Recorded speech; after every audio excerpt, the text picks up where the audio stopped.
Houston Station on Space to Ground. Welcome to Space to Ground. I'm Leah Cheshire. This week, the space station's resident farmer, better known as NASA astronaut Ricky Arnold, continued work on the Plant Habitat 1 investigation. In microgravity, plants experience a variety of physical and physiological changes, much like humans. On Monday, Ricky harvested Arabidopsis plants as part of a study that will help us better understand how microgravity affects photosynthesis, formation of cell walls, gene function, and more. Well, they're doing great, and we're going to go ahead and remove the stems from them, and then we're going to remove the plants, freeze them, send them to the ground for analysis. And what's interesting here is typically these don't grow tangled like this.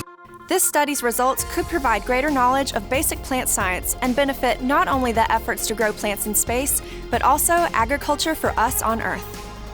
Did you know there are microbial species living inside of you? This week, the crew worked on a study looking at the big role these tiny organisms can play.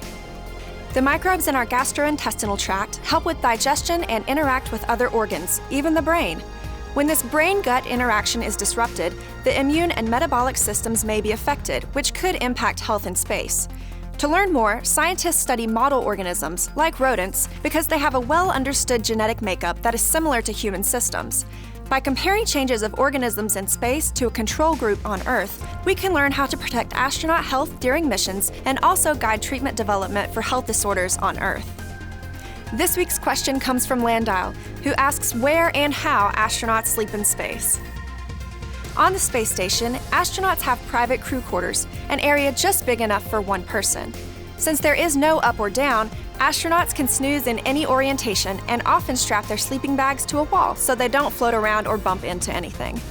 Many also strap down their arms and head, and some astronauts wear earplugs to cancel out any noise inside the space station.